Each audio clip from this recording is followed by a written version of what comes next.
everyone, welcome back to the Music Chat, and we're moving ahead in history a little bit to Mr. Beethoven and the love that mankind has come to have for Ode to Joy. Yep. Is what we're talking about today. You know, it's in our hymn book, but it really wasn't ever really a hymn per se when he put it in his Ninth Symphony, and you know, we want to just kind of trace back and talk about Beethoven a little bit and how this melody of his came to be. And so, Barbara, remind us again, we're not going to talk about Beethoven so much today, but it's probably always a good idea to just remember a few of the things that we can be reminded of about Beethoven that sort of made him unique.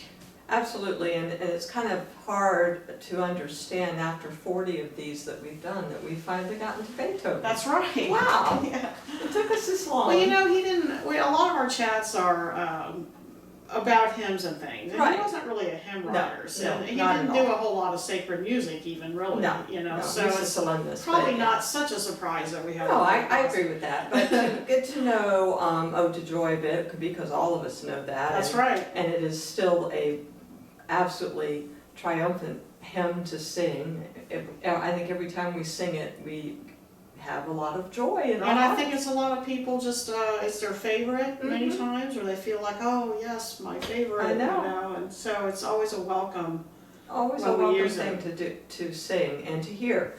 And just for a little bit of a reminder about Beethoven, I think his life is kind of known by most people, but he was born in 1770 and died in 1827. And he was kind of the link from the classical period into the romantic period. Very much so. I really, he is Mr. Transition from the classical period to romantic. I know in music theory classes you spend a lot of time on Beethoven just discussing how he was this pivotal guy between Mozart's time and then the Romantic era with Brahms and so on. And Haydn was one of his teachers, actually, but he was able to take that a step further, all that he learned about writing symphonies and so forth. He was born in Bonn, Germany. His grandfather actually was a Kapellmeister in Bonn and a musician, so he was his inspiration. His father was tough. You know, he was an alcoholic. He wanted Beethoven to be another Mozart. So when he was a young child and he showed promise at the keyboard, he was brutal with him as far as making him practice and beating him if he didn't play the right piece, and locking him in the attic. Yeah, and he was a drunk himself. He was, you know, and he would wake Beethoven up in the middle of the night and make him show off for his drinking buddies and this kind of stuff. So this not a great role model there. And Beethoven, as he grew a little bit, escaped that by befriending a family who had children, and he enjoyed the children and he taught them, you know, piano and so forth. It wasn't long though before it was evident that Beethoven was a piano virtuoso, and he gained fame for that at a very young age. Finally, his father died, and he was mired in his alcoholism and was not able to support the family. So Beethoven was hired at a very young age. I believe it was like 14. Yeah, he was definitely in his teens. Yeah, you know, I think he was like an assistant for a little while. And the responsibilities grew, and I think he was under the wing of the main organist in that chapel where he was, you know, that was a blessing. And I think he got under the tutelage of some people that recognized his talent, his potential, and things kind of got turned around for him. Yeah. His father was his first teacher, but then he had other teachers, and he was sent. They actually sent him to Vienna to study, and he did study with Haydn. And so I believe his first composition was when he was 21. So you know, he obviously showed those genius tendencies. And I think it's important to bring up his early life, because I do believe that he lived with that all of his life, the Yeah, abuse when that we he think of received. Beethoven, one of the things that always comes to mind is he's just like this brooding personality, you know, with sort of highs and lows, and you know, if you've ever seen a Mortal Beloved movie, Yes. that's sort of, they depict him, you know, his life as, you know, his ups and downs and whatnot. But as brooding as I think that he's portrayed, you know, he did also have, you know, a lighthearted side to him, especially when he was younger. You know, I think in his 20s when he became associated with Schiller, Friedrich Schiller was a writer and what else? Playwright. Yeah, mostly a playwright in that time, very well known. And Beethoven was actually attracted to the Ode to Joy poem, which he actually is the writer of. That's right. The original words. And, you know, so and this poem was it was a very brotherhood of mankind kind of idealism. And Beethoven was attracted to that. Yes. And as a young 20-year-old, when you're full of ideas and how the world should be, you know, he became sort of a fan of Schiller and this poem, and he held on to that idea for a lot of years. I always wanted to do something with those words and write a melody for it, but it wasn't until the end of his life that he actually came back and actually did that. And speaking, you know, a little bit more about his life, he, you know, the pieces that he wrote, he wrote string quartets, we know 9 symphonies, violin concertos, piano The piano works are beautiful. The piano works are, goodness. if you can find someone who plays those well, you are in heaven. I had one opera, Fidelio, and Missa Solemnis is an oratorio that's just amazing. String quartets, I mean, the wealth of music is amazing. So we're not just talking about his symphonies. There's so much more out there. And just to finish up talking about him, just as his position in music, you know, what made him transitional when we think of the classical period of Mozart and Haydn and those guys, they were writing what I always call a small box. A small box of dynamics, you know. True. When we think of loud and soft, their box was this big. Beethoven now is making it this big. Sure, much They more. wrote for smaller choirs and orchestras, so, you know, they have this size choir and orchestra, and Beethoven's making it this size. Right. So, you know, everything's bigger. Everything is more dramatic dynamically. Yeah. The harmonies are more Lush. they're Intense. you know, it's hard to put it in perspective looking back from our century, because harmonies now are all over the place. In Mozart's time, harmonies were very traditional. You know, they were what we would almost call predictable in a way. I hate to trivialize it and say that they were predictable, but by today's standards, they really kind of are. But that is one of the things about listening to Mozart that is so pleasing to many people, because it is predictable. Yeah, and it's what you do within that form of kind of the rules and constraints of form, which the art was the same way. The art was rather simplistic and very. But it was after the Baroque period, so they were looking for a little bit. That's right. Simplicity. They were looking for it to bring things back, and so now, you know, instead of, you know, when you think of it, if you go way back to the Baroque period and how much action was in the music and So how many busy, notes. you know, you would almost think that maybe Beethoven might have gone back to something like that, but he didn't go back to what that was. He, you know, really stretched things just by enlarging all the ideas, enlarging harmony to include all kinds of chromaticism that hadn't been used before and that sort of thing. Which You know, is, so he's and then that in turn influences Brahms and Dvorak and all these. It's really the beginning of the Romantic period. Yeah, and exactly. the big symphonies that we know from those guys. Yeah. So now the first third of his life, he was rather influenced by what came from the past. But as you evolve, then he becomes his own man, and he begins to expand his own ideas. Yeah, they kind of divide logically his works into early, middle, and later. And in the middle period is when he was kind of starting to experiment. And then he just, by that standard of that time period, by the time he wrote this Ninth Symphony, all the stops had been pulled out for that time period. Of course, he was dealing with his deafness, which everyone, I think, knows that he was deaf as a composer. Not from birth. No. He became deaf in his mid-20s, I think. And I think it was during his middle period when he did.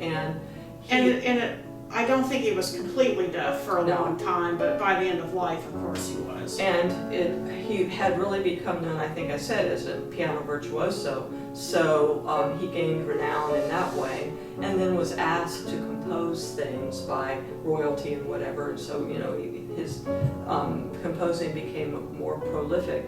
But after a while, when he was losing his hearing, he stopped performing in that way. So I imagine at that point, toward his later life, this when he just wrote so much more because he was not performing like that. But what he wrote was for virtuosi that played like him. And he played other instruments rather well, and he was a violinist, and he could play French horn, and he did some other things. But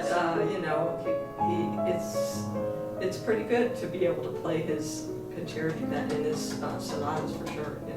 So we'll talk a little bit about Ode to Joy, and his fascination with the poem. He was approached by folks in London. The Philharmonic Society. There was a society of the Philharmonic Society of London.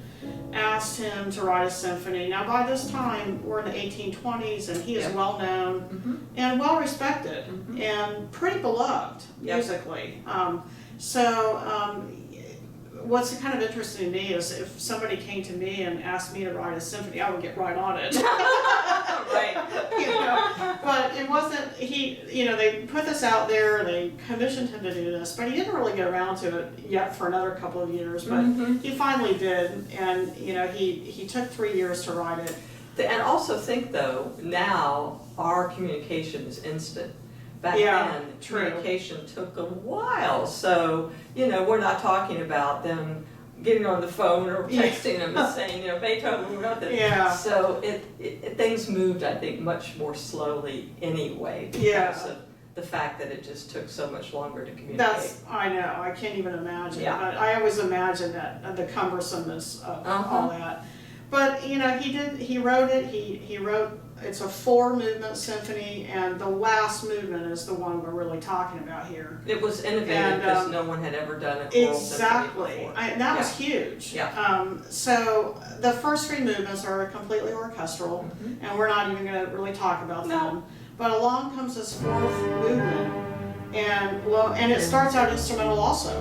And all of a sudden this aria comes in, it's a recitative, comes in by the male singer, and then shortly thereafter we have the choir, but it's not until after you've heard Ode to Joy instrumentally several times, several variations, and basically wouldn't you say, really the 4th movement is just an Ode to Joy theme and variations, because he just keeps doing different things to it. It's a Turkish march at one point, it's a fugue and sort of a Baroque-ish thing for a while, and it's just full out choral, at other times. Full out choral. I've sung it several times because the Master Chorale did it often, because it's a very popular thing for audiences to come here.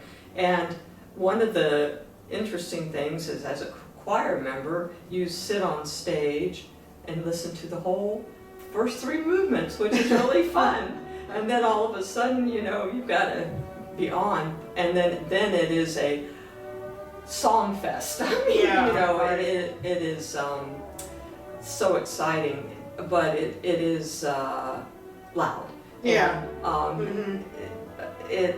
the power of the voices is what you Yeah, have he to wrote do. it for 90 voices and large orchestra, which, here again, that was expansion in that time Definitely, period. So, yeah. it's probably still pretty hard to put together because you got to have all those voices, and we have orchestras of that size, of course, in all of our cities and things, but you still have to find have that to have 90 a lot of voice voices. chorus. Yeah. Yeah. And as a choral person, I just know there was so much work in diction and in phrasing, because that's the way you get that message across. When you have a lot of singers and a lot of loud dynamics, rather than screaming, you don't do that, but you use your diction and you use your phrasing to get that sound across the orchestra. And just for people who don't know, that it was in German. Yeah. Yeah. Freude, that's how it starts. And so we'll go back to the text, since we're talking about that a little bit. And so Beethoven used pretty much Schiller's Ode to Joy, which Schiller himself revised a little bit by the time Beethoven used it. And then Beethoven added just a little bit himself, including this opening, "O friends, not these sounds. Let us instead strike up more pleasing and more joyful ones. Joy, joy." Yeah. And then it becomes more Schiller's poem after that. Read a little bit of that, because the words are very wonderful. Yeah, and the end of this first verse I think, is what we think of when Beethoven's idealism and Schiller's idealism, that the planet should move towards brotherhood of all mankind. So there's a little bit of a reference at the end of this verse. So the verse starts out, "Joy, beautiful spark of divinity, daughter from Elysium, we enter burning with fervor, heavenly being, your sanctuary. Your music or your magic brings together what custom has sternly divided.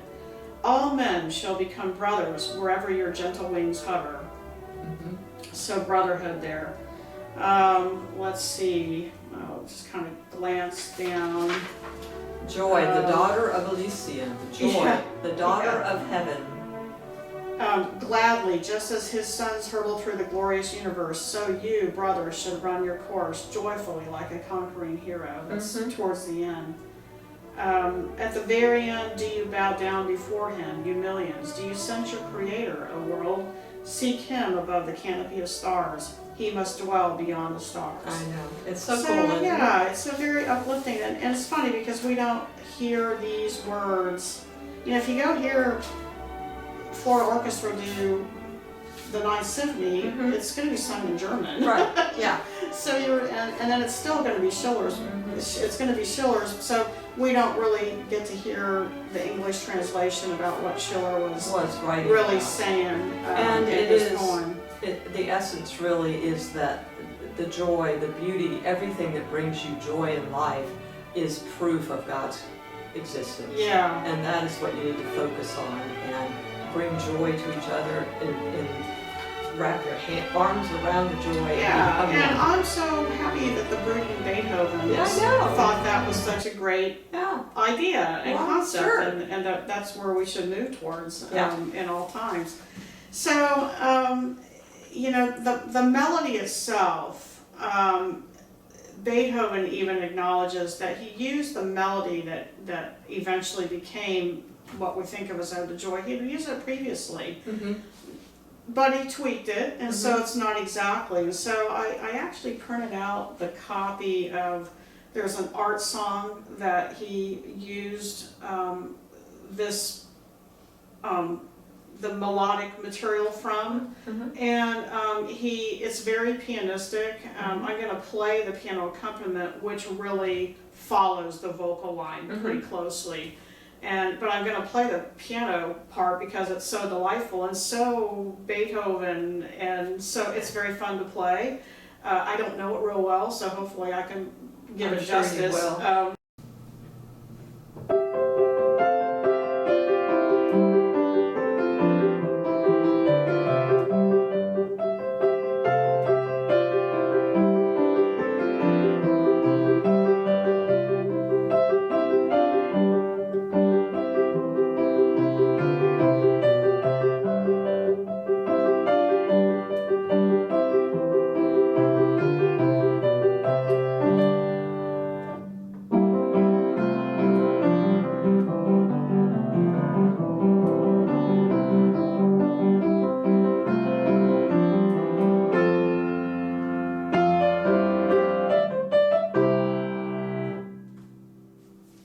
it sure he justice. will. And let's Yeah. just reiterate that it's interesting to me that he was able to pull different things that he had been working on, and as he's thinking about writing this symphony, he was pulling those Yeah, works, and- which and could this- stand by their own. Absolutely, and this piece is very classical in nature, Yeah. you know, I mean, Mozart probably could have written it, Yeah. you know. It does sound like that, yeah. But it is definitely a Beethoven bass line, and I don't know, it feels Beethoven when you play it. And the thing that I get curious about is you have this vision of him sitting frantically writing stuff out like this, and then getting this, and which I'm sure he did. But there's also that element of, oh, I remember I wrote this thing back then. I think this would go really well here. I'm going to rewrite it and put it Right. here. And I find that to be an interesting idea, because it's not how I picture But someone's. Bach did it too, he reused material Sure, a lot. yeah. I think when people are making, that this is their living, literally their living, they use all their resources I think and you're they right. recycle, and I think that's probably still true, you know, today Sure. with composers, you know, or you revisit something that you enjoyed writing a long time ago, but maybe you have a new idea about how to harmonize it. We've or- talked about yeah, that with exactly. other people. Right. But I think that's interesting that each little thing that he gathered could stand on its own, Mm-hmm. but he put it together to create this, So I'll magnificent- go ahead and play that for you now, and you can, if you listen carefully, you'll definitely hear reminiscences of the Ode to Joy that we know now.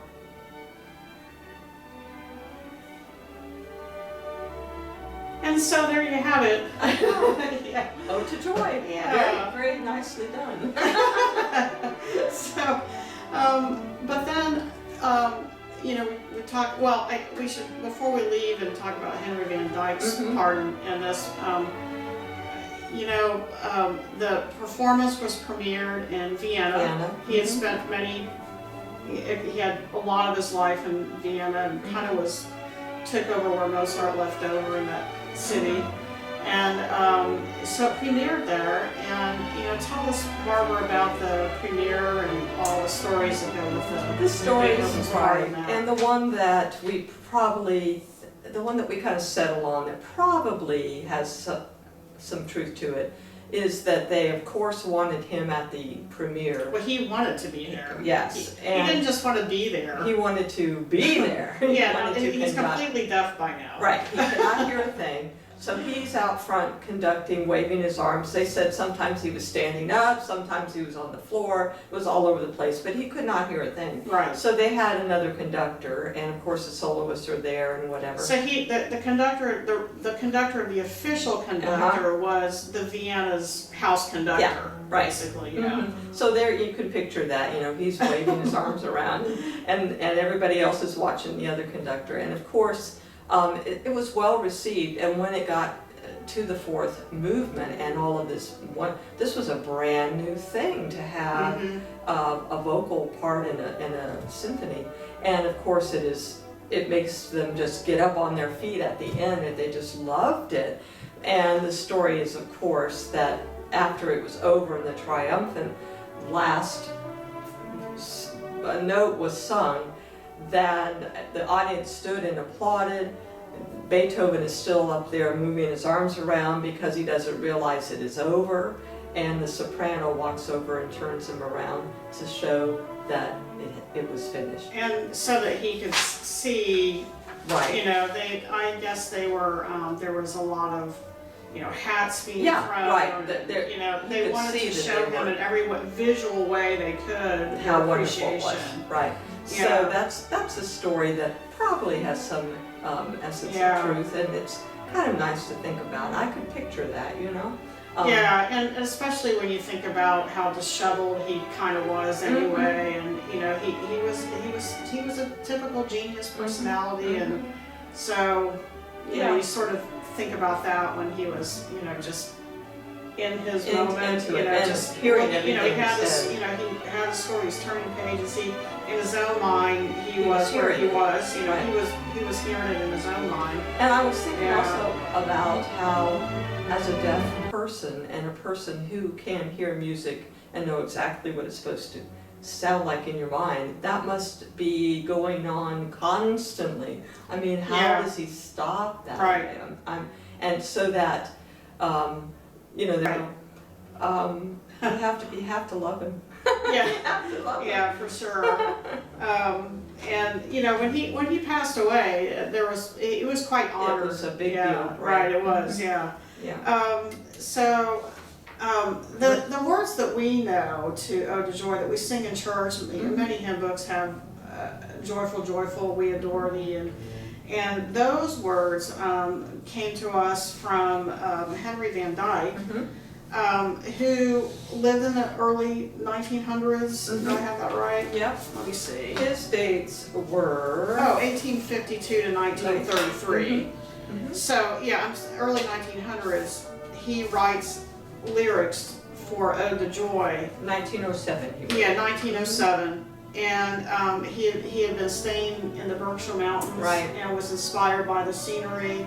And you know, just briefly, he was a American author and educator who was associated with Princeton University, taught there, got a clergyman as well. He got a divinity degree from there, I believe. And so he was a well-respected educator and clergyman here in America. And he writes about the words that he wrote. He said, "These verses are simple expressions of common Christian feelings and desires in this present time, hymns of today that may be sung together by people who know the thought of the age and are not afraid that any truth of science will destroy religion or any revolution on earth overthrow the kingdom of heaven. Therefore, this is a hymn of trust and joy and hope." Yeah. And it's considered to be one of the most joyful lyrics in the English language. That's so cool. So I'm sure he was inspired by, he wrote it for the Ode to Joy melody, so obviously he liked the Ninth Symphony and knew it and knew Beethoven. And actually those are the words that are more associated with it now than even Schiller's Yes. are. Well, And they're yeah. wonderful words. They're about nature and God and hope, and you know, Schiller's still words sort of has that hope for mankind identity to it. Schiller's words are just the German to Right. me that are part of the symphony, but these words, of course, are the ones that we know, and I think that they are the ones that resound whenever it's used throughout the world for. It's a hymn of protest, it's a hymn of joy, it's a hymn of celebration. And I believe these are the words that are used for that. First verse I'll read, you know, just as a contrast to the other words. "Joyful, joyful, we adore thee, God of glory, Lord of love. Hearts unfold like flowers before thee, opening to the sun above. Melt the clouds of sin and sadness, drive the dark of doubt away. Giver of immortal gladness, fill us with the light of day." I mean, how can you not love that? I know, yeah, and it continues in such a way. Now, I have written down that it was based on Psalms 71, so Is that right? there might be some reference he Yeah. used when he did that, but, you know, we don't really care because Yeah. the words he wrote were Right. perfect, and just what every heart needs, I think. I think so. And you know, Beethoven, big man, big history there, gives us the most famous four notes in history. Right. You know, from the Fifth Symphony, just a great gift. Two gentlemen who wrote inspiring texts, and you know, and we get to be the happy listeners throughout history of their ideas and their inspirations. Absolutely, it just lifts you up every single time you hear it. For sure. We'll put a link to the fourth movement of the symphony on for you that has the German words with English translation at the point where the chorus starts. You have to listen for a couple minutes before you actually hear the instrumental Ode to Joy, and then a few more minutes before the chorus comes in and full out sings it, and you'll hear all those many joyful variations of Ode to Joy. Yeah. So Enjoy that. everyone. Yeah. We'll see you next time on the Music Chat. Bye.